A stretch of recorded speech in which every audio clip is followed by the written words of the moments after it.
नमस्कार। भव्याश्री न्यूज से मैनपुर। पंजाब से राजस्थान के लिए गुरुवार को उड़ान भरी मोगा जिले के एयरक्राफ्ट की फाइटर विमान MiG-21 क्रैश होने से पायलट अभिनव चौधरी की मौत हो गई। एक ट्रेनिंग सेशन के दौरान कल रात करीब 1 बजे पायलट अभिनव चौधरी राजस्थान से सूरतगढ़ के लिए उड़ान भरी थी। सूचना के आधार पर पश्चिम सेक्टर में इंडियन एयरफोर्स की ट्रेनिंग चल रही है। इस ट्रेनिंग में बड़ी फाइटर जेट्स हिस्सा ले रहे हैं। युद्धाभ्यास में हिस्सा लेने के बाद रात करीब 2 बजे सूरतगढ़ एयरबेस की तरफ वापस लौट रहे थे। मोगा जिले के ऊपर से निकलते समय विमान के इंजन में आग लग गई। पायलट अभिनव चौधरी ने विमान को बहुत संभालने का प्रयास करते हुए विमान को आखिरी अवस्था तक में जनहित में रेजिडेंशियल इलाके से दूर ले जाने का प्रयास किया ताकि वहां सभी कुछ सुरक्षित रहे। इसलिए कि अभिनव को विमान क्रैश होने का अंदाजा मिल गया था और इसी मोड़ पर उनका विमान काफी नीचे आ गया।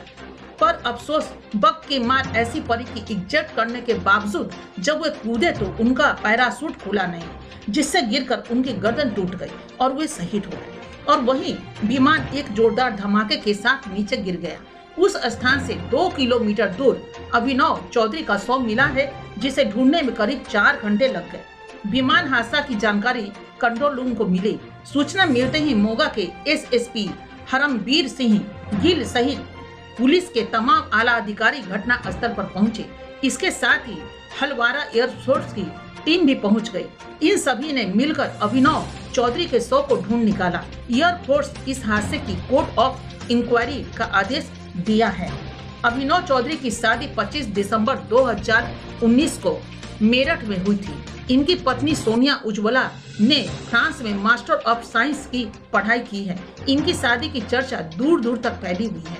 उन्होंने शादी में ससुराल से धनराशि सम्मान ससुराल को ससम्मान लौटा दिया था और शगुन में सिर्फ 1 रुपया रख लिया। इनका मानना था कि शादी 2 परिवार का मिलन होता है। दहेज प्रथा जैसी कुरीतियों को जड़ से निकाल देना चाहिए और इसका खात्मा करके आगे कदम बढ़ाना चाहिए। अभिनव उत्तर प्रदेश के बागपत जिले के रहने वाले थे। उनके पिता सत्येंद्र चौधरी किसान हैं और मां सत्य चौधरी गृहिणी हैं। एक छोटी बहन भी है जिसका नाम मुद्रिका चौधरी है। बीते 5 वर्ष में 483 से ज्यादा मिग विमान हादसा का शिकार हुआ है, जिसमें 170 पायलट की जान चली गई। इससे पूर्व 17 मार्च को भी एक हादसे में MiG-12 फाइटर विमान बाइसन उड़ान के दौरान क्रैश हो गया था। इस हादसे में एयरफोर्स के कैप्टन की जान चली गई। आज सुबह से ही उस स्थान पर गिरे विमान के मलबा को क्रेन के सहयोग से हटाने का कार्य जारी है। आज हमने फिर एक जाबाज पायलट को खो दिया है। अंतिम अवस्था तक में उन्होंने किसी तरह विमान को खेतों तक लाने में अपनी जान की बाजी लगाकर सफल हुए। अन्यथा अगर विमान आबादी वाले इलाके के नीचे गिरता तो न जाने इसका दृश्य क्या होता। परंतु आज पूरा देश अभिनव चौधरी के साथ हुए इस हादसे पर उनके परिवार के साथ मातम मना रहा है, क्योंकि अभिनव चौधरी सिर्फ उनका बेटा नहीं, ये तो भारतवर्ष के बेटे थे। इसलिए इनका यह योगदान कभी भुलाया नहीं जा सकता।